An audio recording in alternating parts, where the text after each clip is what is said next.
और जो व्यक्ति अपने नाम से प्रेम नहीं कर सकता, अपने धर्म से प्रेम नहीं कर सकता है, वो किसी से प्रेम कर ही नहीं सकता है। नफरती है, नफरती, और छात्रों में नफरत भरने का काम करता है। जिस प्रकार से पाकिस्तान में लोगों को जिहादी बनाया जाता है, उसी प्रकार ये ठग ऑफ हिंदुस्तान स्टूडेंट को जिहादी बनाने का काम कर रहा है। प्राइवेट ग्रुप बना करके स्टूडेंट को गाली गलौज करने के लिए सिखा रहा है। गार्जियन को भी समझने की जरूरत है, हम अपने बच्चा को किसी के यहां पढ़ने के लिए भेजें या फिर उसको गाली गलौज सीखने के लिए भेजें। समय है गार्जियन को भी इस पर विचार करने का। सर, स्टूडेंट को कैसे जिहादी बनाया जा रहा है, थोड़ा सा बताएंगे इसके बारे में आप? एक प्राइवेट ग्रुप है, अगर वो सभी धर्मों का सम्मान करता तो जिस प्रकार राखी बांध करके उसका वीडियो और फोटो शूट करवाता है, तो ईद और बकरीद मना करके भी, सेवई खिला करके भी उसका वीडियो बनाता, फोटो शूट करवाता, उसको भी बाहर करता। नमाज जो पढ़ता है टोपी लगा करके, उसको भी बाहर करता। तो आप कहां से अपने धर्म का सम्मान कहां से कर रहे हैं? अरे यार, हम तो कम से कम अपने धर्म का सम्मान तो कर रहे हैं। ठग ऑफ हिंदुस्तान हम उसको इसलिए बोल रहे हैं क्योंकि उसने पूरे हिंदुस्तान के बच्चों को ठगा है। सच्चाई कुछ और है, कुछ ही सच्चाई अभी निकल करके सामने आ पाया है, कुछ और है, कुछ ही सच्चाई अभी निकल करके सामने आ पाया है। सबसे ज्यादा तो उन्होंने बिहारियों को ठगा है। प्रशासन अगर सही रूप में काम करता तो आज ठग ऑफ हिंदुस्तान जेल में बंद होता। प्रशासन ने उसको बचाया है। क्या कभी बातचीत हुई तेजस्वी यादव से? नहीं, हमारी कभी कोई बातचीत नहीं हुई है। कभी आपने मिलने की कोशिश किया? नहीं, हमने कभी मिलने का भी प्रयास नहीं किया। हमको अरेस्ट करने के लिए 4 घंटा में अरेस्ट कर लिया, और हम इतना दिन से बोल रहे हैं, काहे ने पता किया है प्रशासन। इसको आप एक पक्षीय कार्रवाई नहीं कहेंगे तो क्या कहेंगे आप इसको? लेकिन सब लोग याद रखे, कोई बलवान नहीं है, समय बलवान है, और समय सबका हिसाब करेगा, और समय से सबका हिसाब होकर रहेगा। नमस्कार, स्वागत है आप सभी का द पंचायत में, और मैं हूं आदित्य कुमार। इस वक्त हमारे साथ मौजूद हैं सबसे फेमस पर्सनालिटी रोशन आनंद सर, यानी ज्ञान बिंदु जीएस एकेडमी के डायरेक्टर हैं। इनसे हम बातचीत करेंगे। अभी आप देख रहे होंगे काफ़ी कंट्रोवर्सी में घिरे थे, इस बीच अपने भाई को भी खो चुके हैं रोशन आनंद सर। काफ़ी मतलब दुख पीड़ा का समय भी है, और लगातार कटाक्ष आरोप प्रत्यारोप का दौर जारी है। इन तमाम मुद्दों पे बातचीत करेंगे, लेकिन सबसे पहले हम जानेंगे, थोड़ा सा अतीत में चलने की कोशिश करेंगे। थोड़ा सा जानेंगे कि यहाँ तक रोशन आनंद कैसे पहुँचे। जिस बेल्ट से आते हैं, कोसी बेल्ट से, उस बेल्ट में लगभग पानी बाढ़ की समस्या हमेशा रहती है। तो वहाँ से निकलकर यहाँ तक का सफ़र कैसे रहा, और इस सफ़र के आने के बाद क्या क्या कठिनाइयाँ इनको आई, किन किन कठिनाइयों का सामना करना पड़ा, तमाम मुद्दों पर बातचीत करेंगे। समझेंगे। बहुत बहुत स्वागत है सर। धन्यवाद। कैसे हैं आप? ठीक है। अभी कैसा लग रहा है?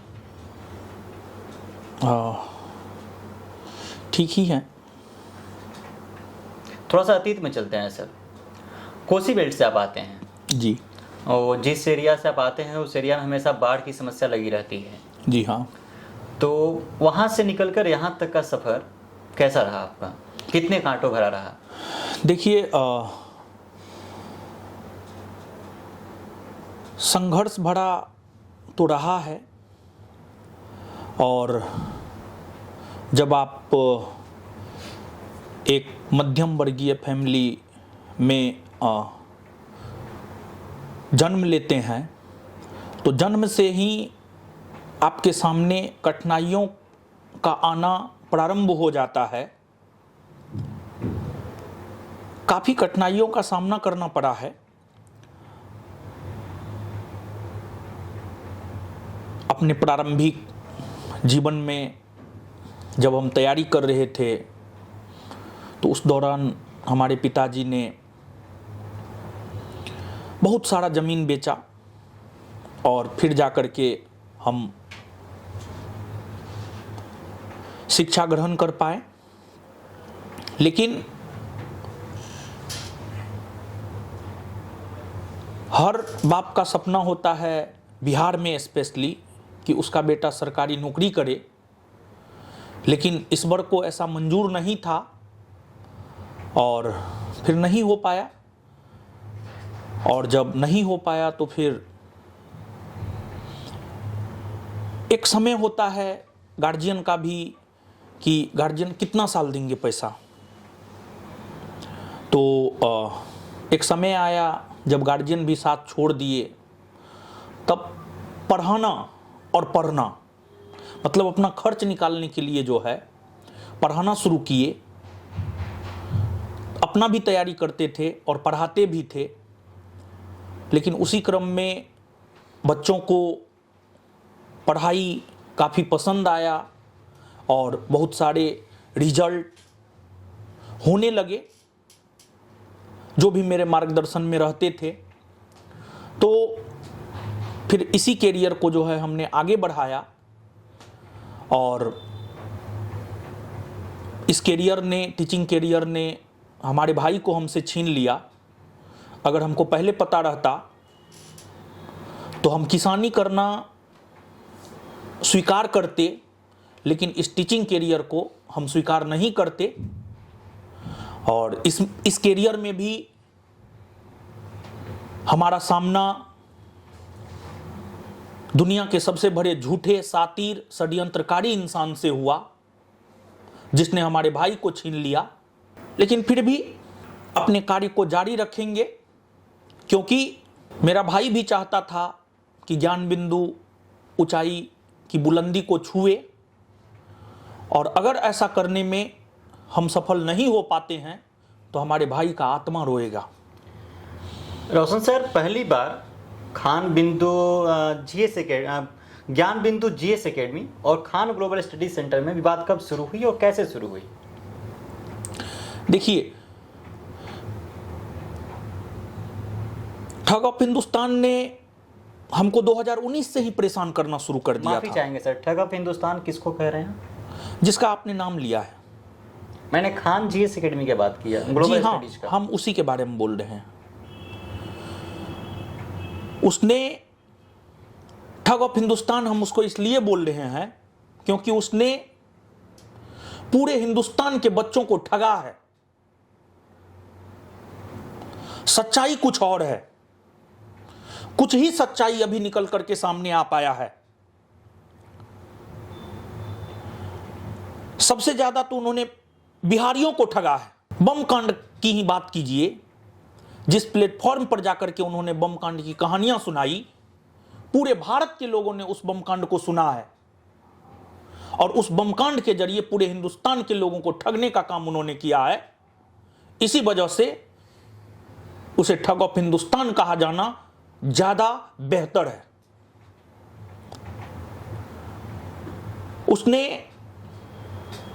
उसको पता था कि हेल्दी कंपटीशन में वो मेरा सामना नहीं कर सकता है, इसी वजह से वो 2019 से ही लगातार मेरे खिलाफ षड्यंत्र करना शुरू कर दिया। जितना नारा का ढीला वो है, उतना ही वो दूसरे को भी समझता है। 2019 में उसने मेरे क्लास में लड़की भेजा। क्या आपके पास प्रूफ है उसका, या सिर्फ आरोप लगा रहे हैं? ये आप कुछ लोग हैं हमारे सोशल मीडिया पर, फेसबुक पर मैसेज करती थी।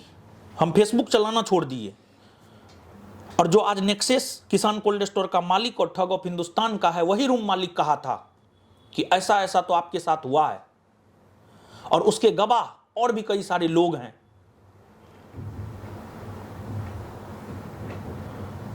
ये हम आरोप नहीं लगा रहे हैं, इसमें सच्चाई है। फिर वहां पर जब बात नहीं बना, 2019 में ही उसने अपने ऑफिस में रखे हॉकी स्टिक, लोहा का रॉड, वो सब किसी हॉस्टल के लड़का को दिया, और उस हॉस्टल का लड़का हमारे ऑफिस में आकर के तोड़फोड़ किया, मारपीट किया। वो वीडियो हमने कदम कुआं थाना में जमा किया है, केस भी हमने किया है।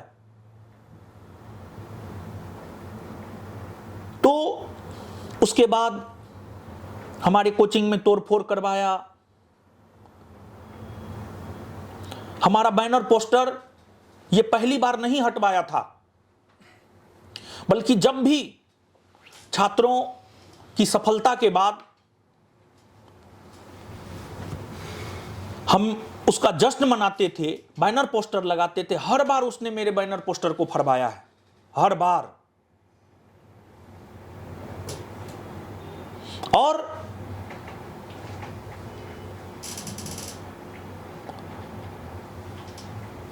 हर रूप में हमें प्रताड़ित उन्होंने किया है, ये उसका आत्मा जानता होगा।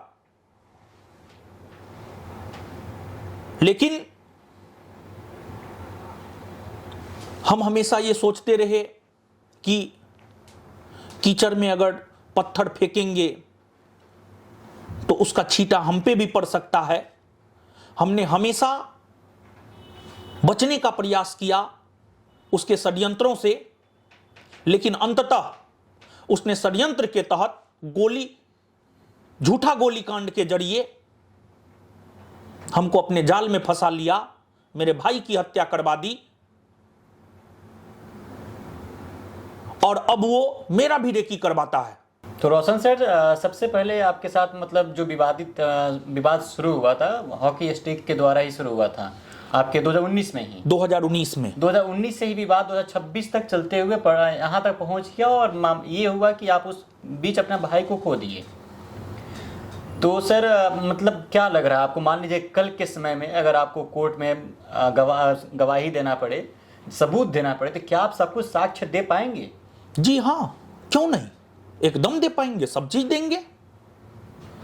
मेरे पास सभी साक्ष्य है, सब साक्ष्य हम देंगे, क्यों नहीं देंगे।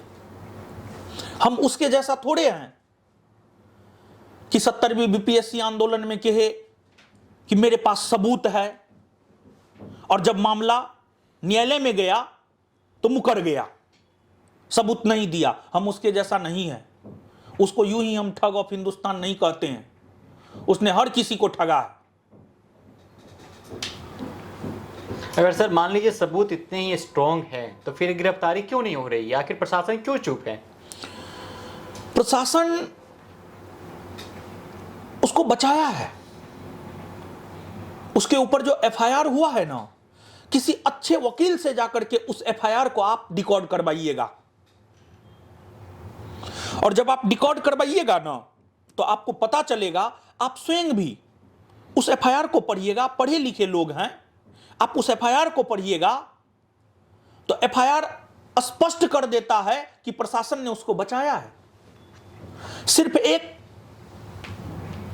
कानून व्यवस्था बनी रहे उसके ऊपर भी एफआईआर कर दिया, बस। इससे ज्यादा प्रशासन ने कुछ नहीं किया है। प्रशासन ने एक तरफा कार्रवाई किया है। प्रशासन अगर सही रूप में काम करता तो आज ठग ऑफ हिंदुस्तान जेल में बंद होता। प्रशासन ने उसको बचाया है। आप केस डायरी जाकर के पढ़िए, हमने पढ़ा है केस डायरी, पूरी तरीका से प्रशासन ने उसको बचाया है।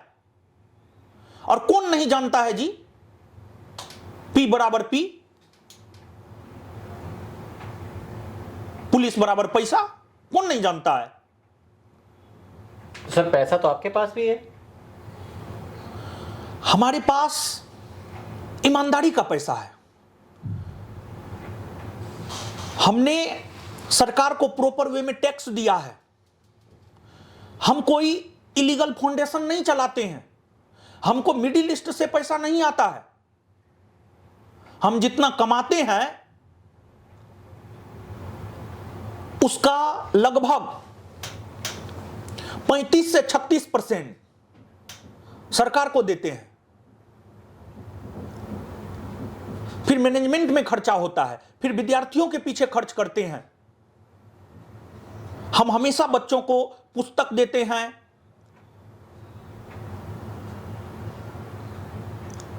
SC ST समुदाय के लोग को फ्री में पढ़ाते हैं, लड़कियों को 50% फी कम करते हैं। हम 6 बच्चा को गोद लिए हुए हैं। हम लाइब्रेरी बना रहे हैं पूरे बिहार में। हमारे पास जो भी है, जितना भी है, उसमें हम ईमानदारी से काम करते हैं। नो डाउट कि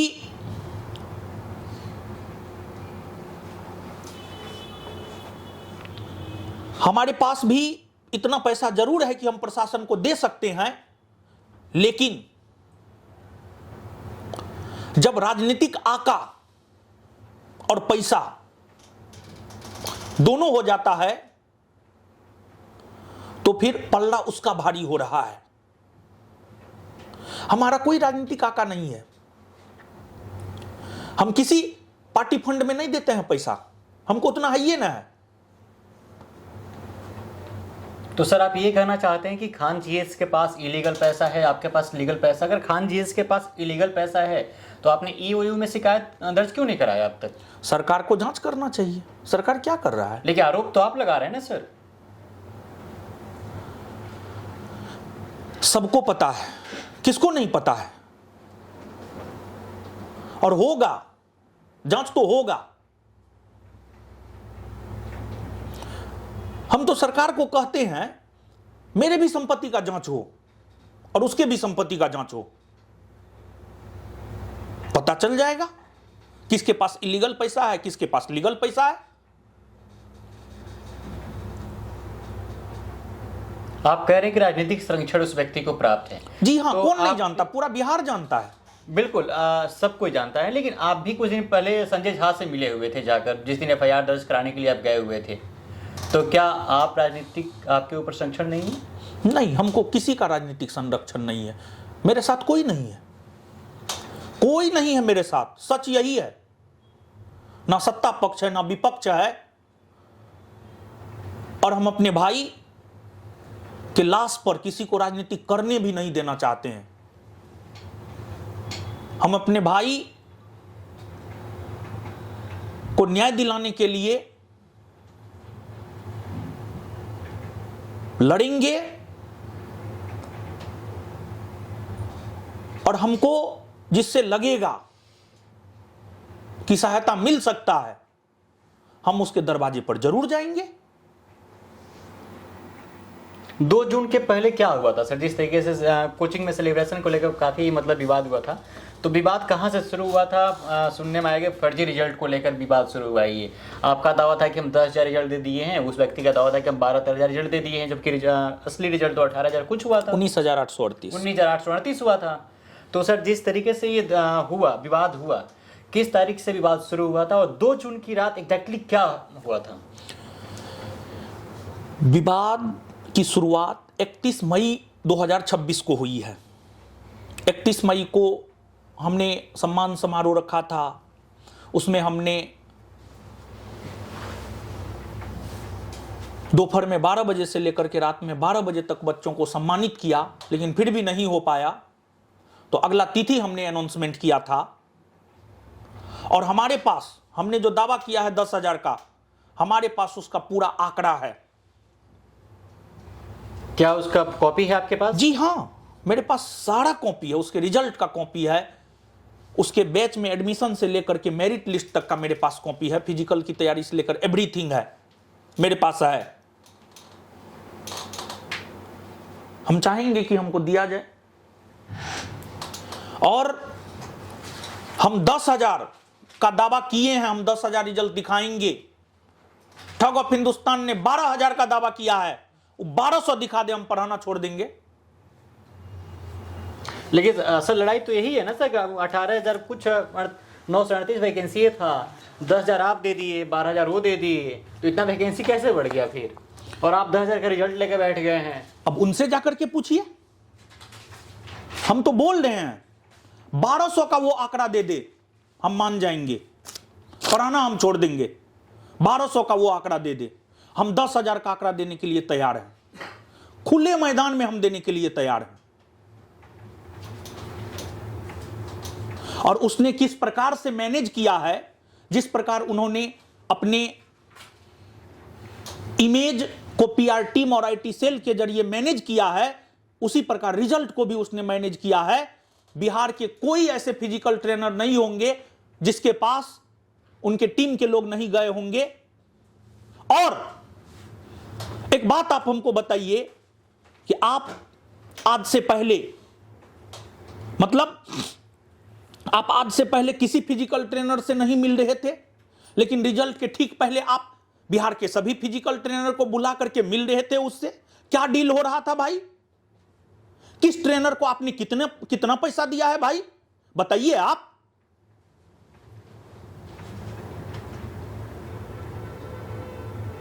फर्जी है वो, फर्जी आरओ देता है, फर्जी इनकम टैक्स ऑफिसर देता है।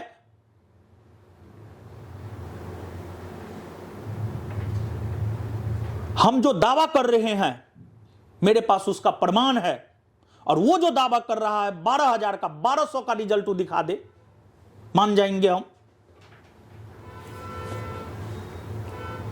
तो 31 मई को जो बिहार पुलिस का सम्मान समारोह हुआ, वो समारोह हमारा सफल रहा, उसका असफल रहा। उसी का खुन्नस निकालने के लिए उसने रूम ओनर के जरिए किसान कोल्ड स्टोर में लगे मेरे बैनर को 31 मई को रात में 11:30 बजे हटवा दिया, जिसका सीसीटीवी फुटेज भी है। और फिर हमारे उस सेंटर के मैनेजमेंट देखने वालों को जब पता चला, तब उन्होंने इस बात पर आपत्ति जताया, रूम ओनर से बात किया, और रूम ओनर के पास ही ठग ऑफ हिंदुस्तान का कुछ स्टाफ था,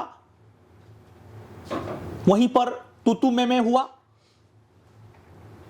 और दोनों तरफ से झड़प हुआ। लेकिन वन साइडेड वीडियो परोसा गया, और हमारे अस्थाई बैनर पर ठग ऑफ हिंदुस्तान को कौन अधिकार देता हमारे अस्थाई बैनर पर वो अपना बैनर लगा ले? किसने यह अधिकार दिया है? मतलब हम करे तो रासलीला, तू करे तो कैरेक्टर ढीला। और फिर वो सामान्य सी घटना थी, लेकिन कुछ लोगों को मीडिया में बने रहने का शौक होता है, और उसको ठग ऑफ हिंदुस्तान को है ये,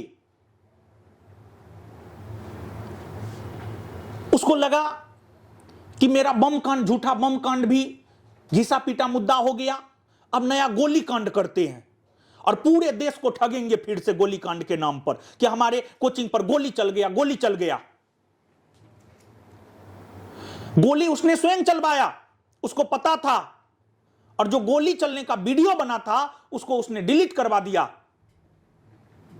और फिर मीडिया में आकर बयान देता है मेरे आंखों के सामने 8 से 10 राउंड गोली चला था। ठग ऑफ हिंदुस्तान का अगर औकात है तो इस सवाल का जवाब दे ठग ऑफ हिंदुस्तान कि उसके आंख के सामने 8 से 10 राउंड गोली चला था, कौन चलाया था, उसने क्यों झूठ बोला है? इस सवाल का जवाब है ठग ऑफ हिंदुस्तान के सामने? नहीं है, नहीं दे सकता, उसका औकात नहीं है कि वो इस सवाल का जवाब दे सके। और प्रशासन ने उसको कहा कि देखिए शैक्षणिक संस्थान में आप गोली चलने की बात कर रहे हैं, इससे बिहार की बदनामी होगी। लेकिन उसको बिहार से कोई मतलब था ही नहीं, उसको अपना चेहरा चमकाना था। फिर से वो अलग अलग प्लेटफॉर्म पर जाकर के कहता हमारे कोचिंग पर गोली चल गया, गोली चल गया, गोली चल गया। फिर से 10 बरस तक करोड़ों अरबों रुपया उछापता उस गोलीकांड के नाम पर, झूठा गोलीकांड के नाम पर। लेकिन इस बार को यह मंजूर नहीं था, और सच सामने आ गया कि गोली उसने स्वयं चलवाया है। तो उसने बिहार को बदनाम किया है पूरे राष्ट्रीय स्तर पर कि बिहार में कोचिंग संस्थान में गोली चल जाता है।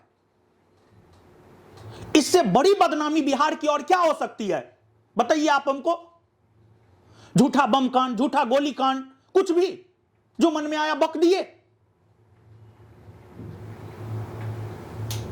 और फिर आनन फानन में पुलिस हम पर केस करके जो है बिना जांच पड़ताल के हमको अरेस्ट करके जेल में भेजवा दिया, जबकि प्रशासन को यह पता था, वीडियो आया, प्रशासन को यह पता था कि गोली ठग ऑफ हिंदुस्तान ने चलवाया है, फिर भी प्रशासन ने उसे पकड़कर जेल में बंद नहीं किया। यह बिहार पुलिस की नाकामी नहीं तो और क्या है? प्रशासन हमको एफआईआर होने के 4 घंटा के भीतर अरेस्ट कर लेता है और प्रशासन को 48 से 72 घंटा का समय मिला, फिर भी प्रशासन अरेस्ट नहीं कर सका। यह प्रशासन का दोहरा चरित्र नहीं दर्शाता है तो और क्या दर्शाता है? तो क्या यानी किसी को आप 72 घंटा में नहीं अरेस्ट कर सकते हैं, किसी को आप 4 घंटा में अरेस्ट कर लिए। प्रशासन पूरी तरीका से एक पक्षीय निर्णय लेकर के हमको जेल में बंद किया है। एक शिक्षक के लिए प्रशासन एक पक्षीय निर्णय क्यों लेगी सर? P बराबर P इसलिए लिया है। ग्राउंड स्तर पर सच्चाई जाकर के देखिए ना आप, ग्राउंड स्तर पर कहने के लिए बहुत बड़ी बड़ी बात है। ग्राउंड स्तर पर सच्चाई क्या है, प्रशासन का क्या सच्चाई है बताइए ना। आज भी सुदूर इलाका में बिना पैसा दिए केस नहीं होता है, प्रशासन की यह सच्चाई है।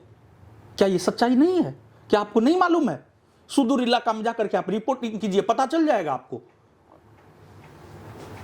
क्या राजनीतिक संरक्षण प्राप्त होने की वजह से प्रशासन उनको गिरफ्तार नहीं कर पाया? जी हां, कौन नहीं जानता है, पूरा बिहार जानता है, पूरा देश जानता है। आप फर्जी मामले में 14 दिन जेल में रह गए। जेल में आपके साथ क्या क्या हुआ? आपको किसका फोन आया, कौन धमकी दिया था आपको? हमको फोन उनने आया, जेल में फोन नहीं होता है, जेल में वो अपना आदमी भेजवाया था। नहीं, आदमी के द्वारा फोन कराया गया हो आपको? नहीं, फोन उनने करवाया गया था। अच्छा, जेल में फोन कहां से होता? ठीक है, तो कैसे पता चला कि कौन धमकी दिया था आपको? हमको सामने आकर के बोला है, सामने आकर के हमको बोला है। क्या बोला गया था सर? सामने आकर के हमको बोला गया है कि आप मैनेज कर लीजिए, नहीं तो भुगतना पड़ेगा। सामने आकर के हमको बोला गया है। 13 तारीख को शाम में 5 से 6 बजे के बीच में सीसीटीवी कैमरा जेल का चेक कर लिया जाए, कौन आया था। हम नाम नहीं बताएंगे, कौन आया था, सीसीटीवी जेल के कैमरा का चेक कर लिया जाए, क्या पता नाम चल लेने से जाएगा। डरते हैं आप? डरेंगे हम क्यों? तो फिर नाम क्यों नहीं ले रहे हैं? अरे कुछ चीज प्रशासन को भी करना चाहिए। सब काम हम ही कर देंगे, सब काम हम नहीं ना कर सकते हैं। प्रशासन भी कुछ काम करे। हमको अरेस्ट करने के लिए 4 घंटा में अरेस्ट कर लिया और हम इतना दिन से बोल रहे हैं, काहे ने पता किया है प्रशासन। इसको आप एक पक्षीय कार्रवाई नहीं कहेंगे तो क्या कहेंगे आप इसको? लेकिन सब लोग याद रखे, कोई बलवान नहीं है, समय बलवान है और समय सबका हिसाब करेगा और समय से सबका हिसाब होकर रहेगा।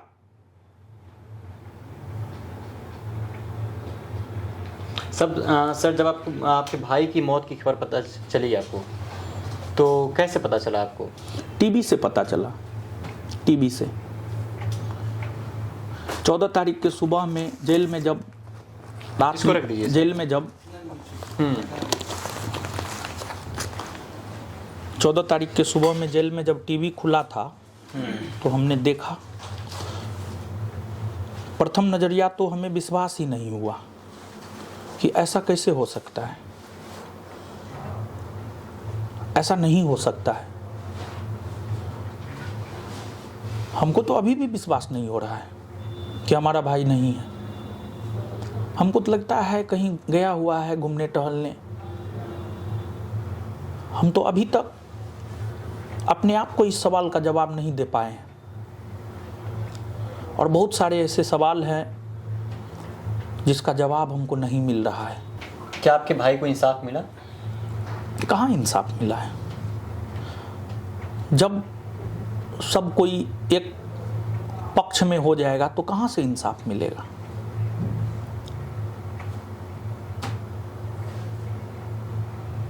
सर, आपने एक बयान दिया था कि हम भी सनातनी हैं, छोड़ेंगे नहीं, इंसाफ लेकर रहेंगे।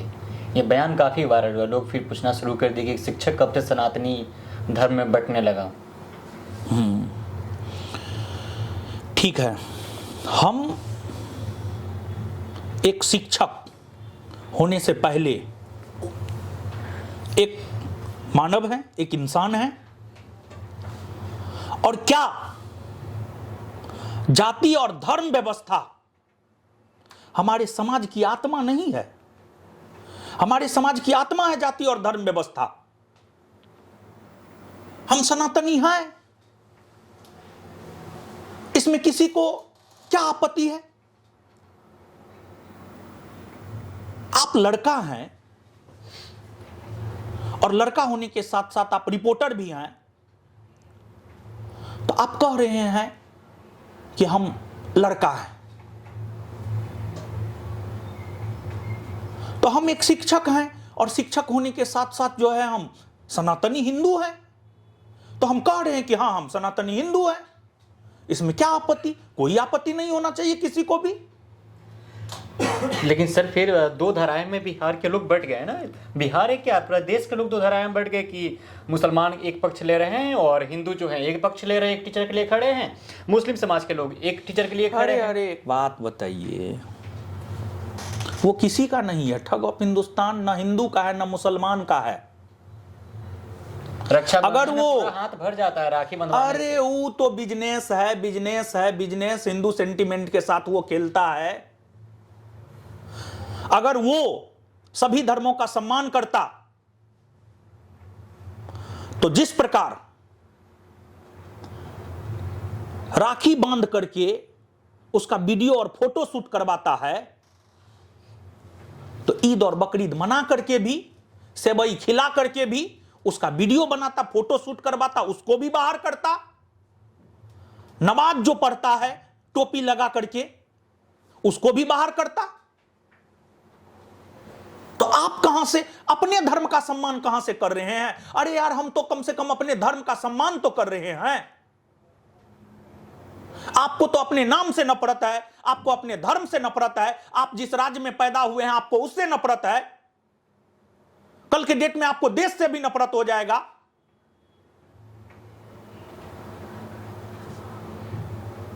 हमको तो अपने हर चीज से प्रेम है, और जो व्यक्ति अपने नाम से प्रेम नहीं कर सकता, अपने धर्म से प्रेम नहीं कर सकता है, वो किसी से प्रेम कर ही नहीं सकता है। नफरती है, नफरती। और छात्रों में नफरत भरने का काम करता है। जिस प्रकार से पाकिस्तान में लोगों को जिहादी बनाया जाता है, उसी प्रकार यह ठग ऑफ हिंदुस्तान स्टूडेंट को जिहादी बनाने का काम कर रहा है। प्राइवेट ग्रुप बना करके स्टूडेंट को गाली गलौज करने के लिए सिखा रहा है। गार्जियन को भी समझने की जरूरत है। हम अपने बच्चा को किसी के यहां पढ़ने के लिए भेजें या फिर उसको गाली गलौज सीखने के लिए भेजें, समय है गार्जियन को भी इस पर विचार करने का। सर स्टूडेंट को कैसे जिहादी बनाया जा रहा है, थोड़ा सा बताएंगे इसके बारे में आप? एक प्राइवेट ग्रुप है, प्राइवेट ग्रुप बनाया हुआ है, टेलीग्राम ग्रुप। उसमें आप ऐसे नहीं जुड़ सकते। उसमें 23,000 24,000 के आसपास मेंबर है। जो 12th करके बच्चा आता है ना, जो सीनियर बच्चा होता है वो उसमें मेंबर नहीं है। जो 12th करके बच्चा आता है ना, उसको सबसे पहले अपना भक्त बनाया जाता है, फिर अंधभक्त बनाया जाता है, फिर जब वो गोबर भक्त बन जाता है ना, गोबर भक्त यानी जब वो दिमागी तौर पर उसके कब्जा में आ जाता है और उसको लगता है कि अब ये दिमागी तौर पर जो है मेरे कब्जा में आ गया, अब इसके दिमाग से हम खेल सकते हैं, तो उसको एक लिंक दिया जाता है और उसको जोड़ा जाता है और उस ग्रुप में वीडियो भेजा जाता है और इंस्ट्रक्शन दिया जाता है, इस वीडियो पर यह गाली दीजिए, इस वीडियो पर यह कमेंट कीजिए, यह इंस्ट्रक्शन दिया जाता है। तो इसको आप क्या कहिएगा? जिहादी बनाना नहीं कहिएगा तो और क्या कहिएगा आप? मतलब एक शिक्षक को इसकी क्या जरूरत पड़ रही है कि प्राइवेट ग्रुप बना रहा है? भाई हमने तो ऐसा कभी नहीं किया है और पूरे भारतवर्ष में कोई शिक्षक ऐसा कभी नहीं किया है। आपको क्या जरूरत पड़ गया?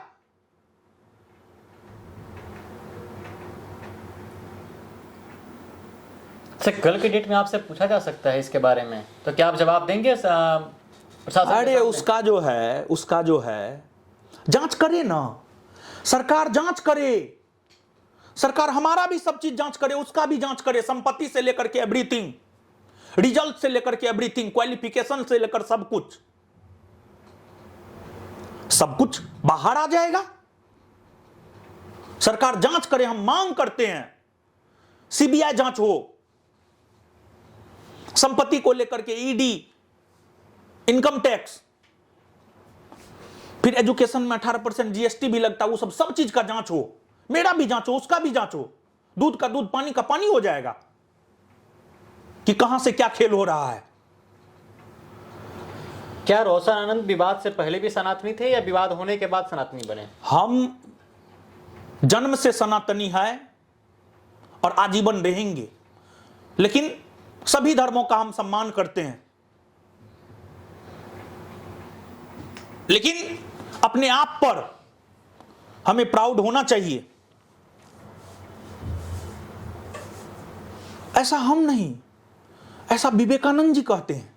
क्या आप उनकी बातों को टाल सकते हैं? उन्होंने अमेरिका के शिकागो में 1893 में अपने भाषण में कहा है कि मैं गुलाम देश का भारतीय नागरिक हूं, लेकिन फिर भी हमें अपने आप पे गर्व है। तो हम जन्म से थे, हैं और आजीवन रहेंगे, और साथ ही साथ सभी धर्मों का हम सम्मान भी करते हैं। और स्वामी विवेकानंद जी के अनुसार ही सभी धर्मों से ऊपर मानवता एक धर्म है। हम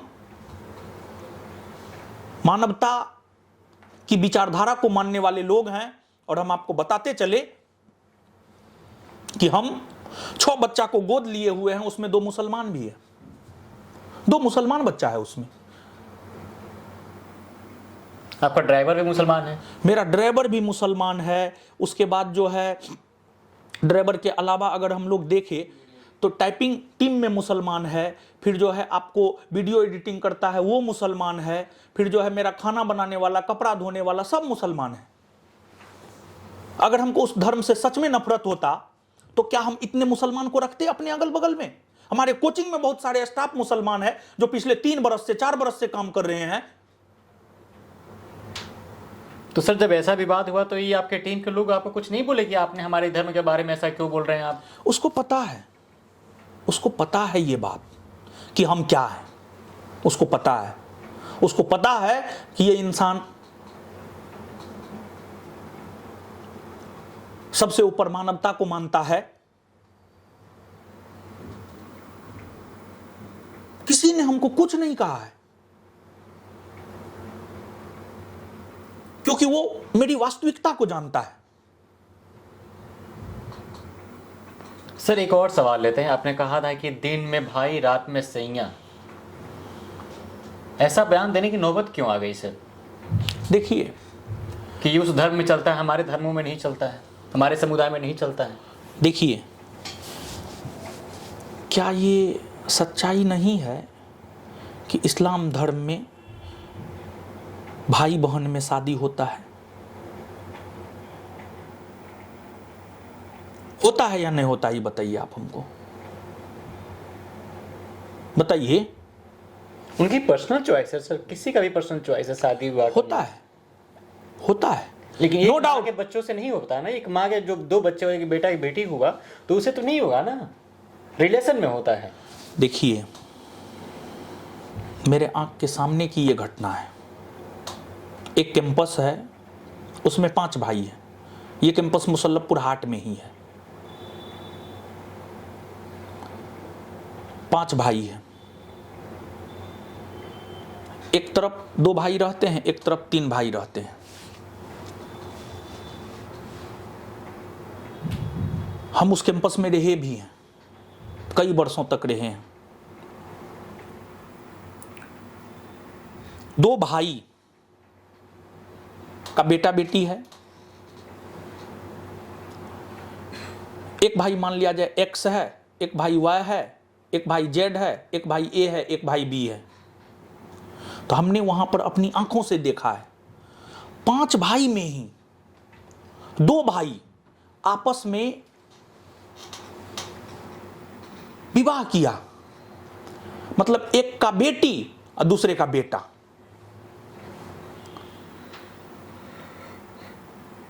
ये मेरे आंखों के सामने हुआ है, जिसको हम बचपन से भाई भाई कहते हुए आ रहे हैं, एक कैंपस में है, आमने सामने है, उसका विवाह आपस में हो जा रहा है, तो आप इसको क्या कहेंगे? इस बयान पे काफी निंदा हो रही है आपकी। ऐसा हमने देखा है। देखिए, जो सच बोलता है ना, वो बगावती होता है, वो विद्रोही होता है, लोग उसकी निंदा करता है। हमने सच बोला है। ये एक एग्जाम्पल नहीं है, ऐसा अक्सर होता है, अक्सर होता है ऐसा। ये सच है। अगर ये सच नहीं है, बताइए आप हमको। ये जो इस्लाम धर्म को मानने वाले लोग हैं वही बताएं, ऐसा तो होता है। हमने इसी संदर्भ में कहा, हमने इसको देखा है। कभी एक दौर मतलब था एक अचानक सा, मतलब हम लोग शॉक्ड हो गए, हम स्वयं शॉक्ड हो गए। कम से कम थोड़ा दूर में करता, मतलब एक ही कैंपस में, मतलब इस प्रकार का चीज देख करके हमने बोला है। हमने जो देखा है वो हमने बोला है। अब आप इसके लिए हमारी निंदा कीजिए या जो भी कीजिए। सर, एक जब दौर था, खान जब बीमार पड़े थे, हॉस्पिटलाइज थे, आप हॉस्पिटलाइज थे तो आप देखने गए थे उस टाइम। क्या उस टाइम सब कुछ आप लोगों के बीच नॉर्मल था? देखिए, कहा जाता है जेल के गेट पर, हॉस्पिटल के बेड पर और कोर्ट के डेट पर जो उपस्थित होता है ना, वही अपना होता है। हमने उसे हमेशा अपना माना, एक शिक्षक होने के नाते। इसी का फायदा उन्होंने उठाया। हमने हर किसी को अपना माना, इसलिए आज मेरा कोई अपना नहीं हुआ। तो हमने एक शिक्षक होने के नाते जो एक धर्म होता है, वो धर्म हमने निभाया, एक फर्ज हमने निभाया। लेकिन उसने हमें जेल भेजवाया, और जेल भेजवाने के बाद हम आपको बता दें, वो अपने निकाह से, दिल्ली में निकाह हुआ था, कौन होटल में हुआ था हमको यो पता है, कौन डेट में हुआ था हमको यो पता है। उस शादी के बारे में भी सही बात नहीं बताया है। सच्चाई क्या है? सच्चाई पूछिएगा जाकर के। तो वो अपने निकाह से, जबकि शादी जो है जीवन का बहुत बड़ा निर्णय होता है, उसके बाद एक नए जीवन की शुरुआत होती है, वो अपने निकाह से उतना खुश नहीं हुआ था जितना खुश वो हमको जेल भेज कर हुआ। उसका एक ऑडियो वायरल है, आप लोग सुने होंगे, नहीं सुने हैं? किस ऑडियो की बात कर रहे हैं आप? हम उस ऑडियो की बात कर रहे हैं जिसमें वो 3 तारीख के सुबह सुबह किसी से फोन पर बात करते हुए कहता है, बाप रे बाप, सम्राट की पुलिस, ऐसा लग रहा था जैसे सिनेमा में रोल चल रहा है। इतना खुश था।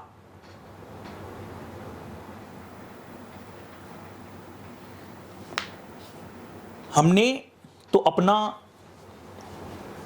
धर्म और फर्ज निभाया, उसने भी अपनी मानसिकता के अकॉर्डिंग अपना धर्म और फर्ज निभाया, झूठा केस करवा करके जेल में बंद करवा दिया। खूब खुश हुआ। अभी भी वो हमारे भाई के मौत का जश्न मनाता है। लेकिन भगत सिंह के जेल डायरी से हम कहना चाहते हैं, तुझे जिबह करने की खुशी, मुझे मरने का शौक है। मेरी भी मर्जी वही जो मेरे भगवान की है। आपके भाई के केस में क्या अपडेट है अब तक? हमारे भाई के केस में अपडेट ये है कि आप सब लोग जानते हैं कि न्याय मिलने में थोड़ा देर होता है। कोयला घोटाला का आरोप पूर्व प्रधानमंत्री स्वर्गीय मनमोहन सिंह पर लगा था। और डिसीजन आज कल में आया है, क्लीन चिट मिल गया जिसमें। जी क्लीन चिट मिल गया है जिसमें मनमोहन सिंह को। तो धीरे धीरे सने सने कछुआ चाल में चीजें आगे बढ़ रही है। खरगोश कितना भी तेज हो जाए, अंततः जीत कछुआ की ही होती है। और हम धर्म के रास्ते हैं, सत्य के रास्ते हैं, तो चीजें संघर्ष भरा आगे बढ़ रहा है, लेकिन धर्म के रास्ते हैं, इसलिए हमको लग रहा है कि हमें जीत मिलेगा। और ईश्वर की कृपा अगर नहीं होती, छात्रों का साथ अगर नहीं होता और रानी लक्ष्मीबाई जैसी महिलाओं का सहयोग नहीं मिलता, तो आज वो वीडियो बाहर नहीं आ पाता और फिर हम तो विलन होते पूरे देश में। और फिर इस कहानी को वो देश दुनिया के बड़े बड़े प्लेटफॉर्म पर बैठ करके भंजाता वो और बिहार को बदनाम करता। तो चीजें आगे बढ़ रही हैं। दिल्ली में शिक्षकों को बोलने के लिए, अपने पक्ष में बोलने के लिए आपने कितने पैसे दिया था? ये बात तो ठग ऑफ हिंदुस्तान ही बताएं, हमने तो किसी को कुछ नहीं दिया है।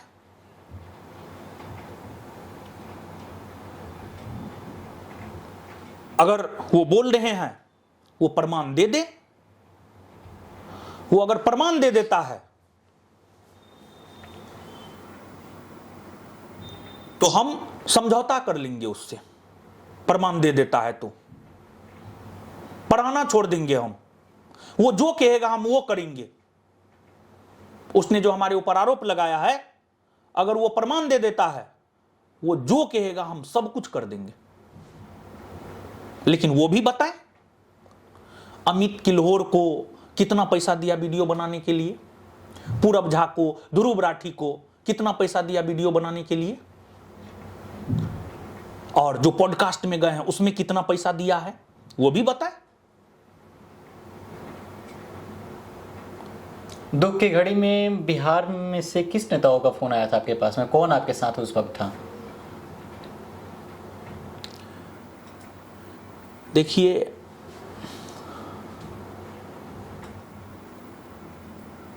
सच ये है कि हमारे साथ कोई नहीं था। पता नहीं क्यों, लेकिन मेरे साथ कोई नहीं था। लेकिन हां, कुछ लोग जो राजनीति से ऊपर उठकर हमारा सहयोग किए, सच के साथ वे खड़ा रहे। नीरज कुमार बबलू, माननीय विधायक नीरज कुमार बबलू, फिर आपको श्री तेज प्रताप यादव जी, फिर आपको हमारे सांसद महोदय श्री दिनेश चंद्र यादव जी, आईपी गुप्ता जी, इन लोगों ने राजनीति से ऊपर उठकर दुख के घड़ी में हमारा ढांढस बढ़ाया। और भी बहुत सारे नेताओं ने, जिसका मैं नाम भूल रहा हूं, राजनीति से ऊपर उठकर। लेकिन हर लोग, सर एक आरोप बिहार में बार बार लगता है कि तेजस्वी यादव जहाँ पे 9 यादव की हत्या होता है वहाँ पे नहीं पहुँच पाते हैं, जहाँ पे 9 यादव की हत्या होती है वहाँ पे तेजस्वी यादव फटाक से पहुँच जाते हैं। इस पर क्या ओपिनियन है आपका? देखिए, इस पर तो सवाल उन्हीं से पूछिएगा, वही बेहतर जवाब दे पाएंगे क्यों नहीं जाते हैं। और बेहतर जवाब तो वही दे पाएंगे, उनके सलाहकार जो सलाह देते होंगे वही काम करते हैं। क्या कभी बातचीत हुई तेजस्वी यादव से? नहीं, हमारी कभी कोई बातचीत नहीं हुई है। कभी आपने मिलने की कोशिश किया? नहीं, हमने कभी मिलने का भी प्रयास नहीं किया। क्या भविष्य में मिलने की प्रयास है? क्या भविष्य में मिलने का प्रयास है कभी? हमारी कोई योजना नहीं है। आगे क्या आप कदम उठा सकते हैं? आगे जो मेरा काम है उस काम को हम करेंगे। और हमारा भाई इस दुनिया में नहीं है हम अपना हर शौक छोड़कर उसके हर शौक को पूरा करेंगे और उसका जीवन हम जिएंगे। हमारा ये सपना है। क्या भविष्य में खान जीएस और ज्ञान बिंदु जीएस एकेडमी आपस में मिल सकते हैं? समझौता हो सकता है आप लोगों में, ताकि विवाद थम जाए? देखिए, जब 2 जून को ठग ऑफ हिंदुस्तान ने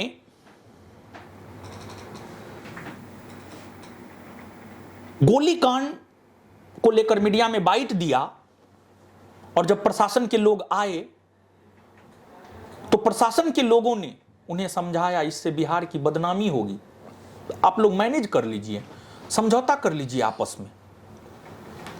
उस समय उसने समझौता करने से इनकार कर दिया, क्योंकि उसने जो गोली चलवाया था, जो भी वीडियो बनाया था, उसका वीडियो लेकर के डिलीट करवा दिया। तो उसको लगा ये तो बाहर आएगा नहीं। उस समय उसने समझौता नहीं किया, जिस वजह से हमने तो अपना सब कुछ खो दिया और देश स्तर पर पूरे बिहार की बदनामी हुई।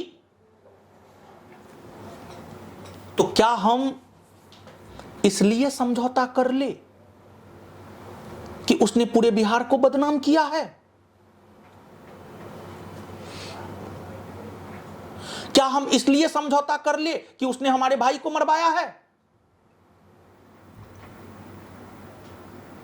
समझौता का क्या आधार है, बताइए ना। हम तो बोल रहे हैं, अगर वो साबित कर दे कि हम वीडियो बनाने के लिए किसी टीचर को 5 लाख रुपया दिए हैं और अगर वो हमारे भाई को लौटा दे, हम समझौता भी कर लेंगे और हम पढ़ाना भी छोड़ देंगे। कीजिएगा एकाधिकार राज, सब कुछ हम छोड़ देंगे, सन्यासी जीवन अपना लेंगे। हिंदू धर्म में 4 आश्रम की बात की गई है, अभी तो ऐसे दूसरे अभी भी ब्रह्मचर्य आश्रम हो गया, गृहस्थ जीवन हो गया, वानप्रस्थ और सन्यासी। तो अभी तो प्रथम आश्रम में ही है, प्रथम आश्रम से सीधे चौथे आश्रम में चले जाएंगे। सन्यासी जीवन हम जीने लगेंगे, भगवान का नाम जपेंगे, भिक्षाटन करके खाएंगे, रख देंगे। क्या रोशन आनंद को अभी भी धमकी मिलता है? एकदम धमकी मिलता है। कतर से आता है फोन, कतर से, सऊदी अरब से फोन आता है। और वो भी कौन करता है जानते हैं? आपको जानकर आश्चर्य होगा, बिहार का रहने वाला मुसलमान जो बाहर जाकर के ड्राइवरिंग करता है, बकरी चराता है, भेड़ चराता है, वो सब हमको फोन करता है, अब फोन करके धमकी देता है। इस पर तो हम एफआईआर करने जा रहे हैं। फोन पर क्या बोलता है ऐसा? बोलता है हमारे अब्बू जान को आप क्यों ऐसा बोल रहे हैं, हमारे अब्बू जान को आते हम दिखा देंगे, बहुत तरह की बात कहता है। तो एफआईआर कब कीजिएगा सर? करेंगे, कुछ और कलेक्ट कर रहे हैं हम। अपना व्हाट्सएप नंबर बंद किए हुए हैं अभी। अच्छा, सबसे ज्यादा फोन व्हाट्सएप पे आता है। व्हाट्सएप नंबर कल परसों खोले, एगो तुरंत आ गया। कौन इतना टेंशन ले, ठीक है, वो सबका कोई औकात ना है। अरे जो बकरी चरा रहा है विदेश जाकर के, ड्राइवरिंग कर रहा है विदेश जाकर के, और अब्बू जान के लिए वहां से फोन करता है, उसका क्या औकात है महाराज? ठीक है, तो बहुत चीज को, सब चीज को वैल्यू नहीं देना चाहिए, लेकिन केस जरूर करवाएंगे, केस एकदम करवाएंगे। हमारे सोशल मीडिया प्लेटफॉर्म पर धमकी भरा फोन आता है, जान से मारने की धमकी आती है, सब पे हम एफआईआर करवाएंगे। रोशन आनंद से अगर पूछा जाए कि बिहार में कोई 2 नेताओं का नाम बताइए जो सबसे पसंद करते हो, जिनकी शासनकाल में सबसे बेहतरीन काम हुआ, तो किसका नाम लेना चाहेंगे आप? वर्तमान में या पहले की बात? आप पहले की बात कर रहे हैं हम। एक तो नीतीश जी हो गए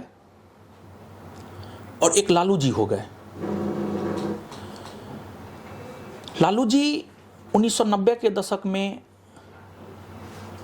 मुख्यमंत्री थे, तो उस समय सामाजिक न्याय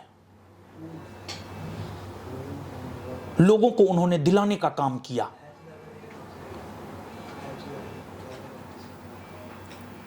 जो लोग बोल नहीं पाते थे, उनको बोलने के लिए लालू जी ने सिखाया।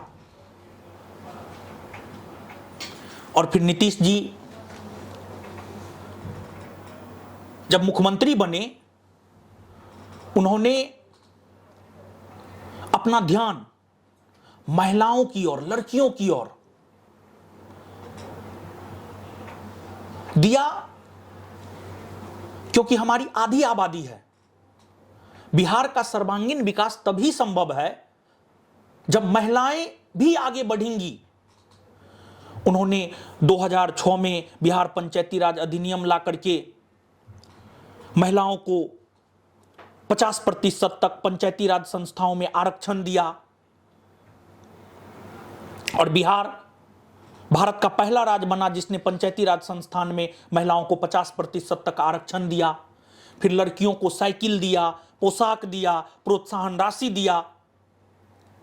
फिर महिलाओं का जो शोषण होता था,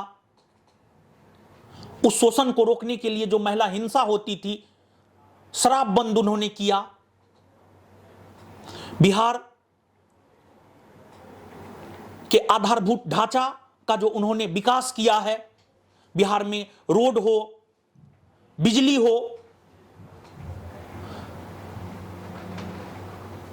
इन चीजों को लेकर के नीतीश जी को बिहार हमेशा याद रखेगा। सर, बिहारी अस्मिता को काफ़ी ठेस पहुंचाने का काम किया गया है। लगातार कभी बम से उड़ाने की धमकी, कभी बम मार दिया गया, कभी गोली चला दिया गया। ये सब आरोप हमेशा बिहार पे लगता रहा। हालांकि बिहार हमेशा बुद्धिजीवियों की धरती रहा है, क्रांतिकारियों की धरती रहा है, उसके बावजूद भी बिहार पे ऐसा आरोप लगाया जा रहा है। इसको कैसे देख रहे हैं आप? देखिए, यही तो बिहारियों को समझने की जरूरत है। ये वही बिहार है जिसको मगध साम्राज्य कहा जाता था, और जो मगध साम्राज्य पूरे देश के लोगों को भोजन उपलब्ध करवाता था। ये वही बिहार है जहां अशोक जैसे महान शासक पैदा हुए, जिसने विश्व पटल पर भारत के नाम को दर्ज करवाया। ये वही बिहार की धरती है जहां महात्मा बुद्ध को ज्ञान की प्राप्ति हुई। ये वही बिहार है जिसने गांधी जी को महात्मा बनाया। ये वही बिहार है जिसने देश को प्रथम राष्ट्रपति दिया। ये वही बिहार है जिसने इंदिरा गांधी की ताकतवर सत्ता को हिलाने का काम किया। जेपी आंदोलन की बात हम कर रहे हैं, जिस जेपी आंदोलन की ही उपज है लालू जी, नीतीश जी, रामविलास पासवान जी। और इसी बिहार को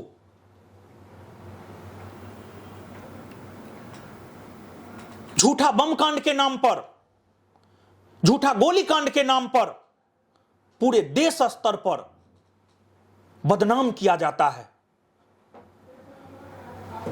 तो बिहारियों को समझने की जरूरत है कि इस प्रकार के दोहरी मानसिकता वाले लोगों से बचना कैसे है। मतलब ये तो वही ना बात हुई हो, मुंह में राम बगल में छुरी।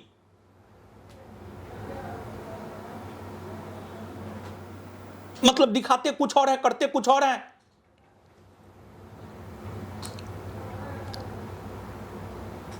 अगर आपको बिहार से मतलब होता, अगर आप बिहार को बदनाम,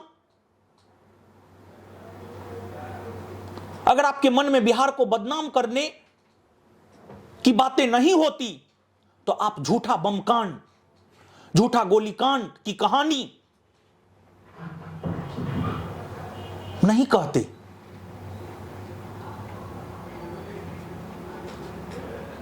ये जो ठग ऑफ हिंदुस्तान ने 2 जून को बयान दिया, मेरे आंख के सामने 8 से 10 राउंड गोली चला है, 2 तारीख से लेकर के 4 तारीख तक, जब तक कि वास्तविक वीडियो नहीं आ गया, तब तक पूरा देश को क्या लग रहा था? क्या लग रहा था पूरा देश को? बताइए आप। तो ये झूठी संवेदनाएं बिहार के प्रति व्यक्त करता है, जबकि मन में कुछ और है, यानी दिल में कुछ और है, दिमाग में कुछ और है। तो बिहारी अस्मिता के साथ खेला गया है, बिहार के लोगों को गाली दिया गया है। यह वही ठग ऑफ हिंदुस्तान है जो कहता है बिहारी बच्चे बौका होता है, बौका, उसको इमोशनली ब्लैकमेल किया जा सकता है। ठग ऑफ हिंदुस्तान यह बात कहता है। उसका 2 चेहरा है, कैमरा के सामने कुछ और, कैमरा के पीछे कुछ और। चलिए, thank you so much sir, इतना हमें टाइम देने के लिए। काफ़ी लंबी बातचीत हुई हमारी और उम्मीद करते हैं कि आप लोग ढेर सारा प्यार देंगे। अभी दुख के घड़ी में हम लोगों ने बात किया, सर अभी रिसेंटली अपने भाई को खो चुके हैं, सभी लोग जानते हैं। अब उम्मीद है कि न्याय जरूर मिलेगा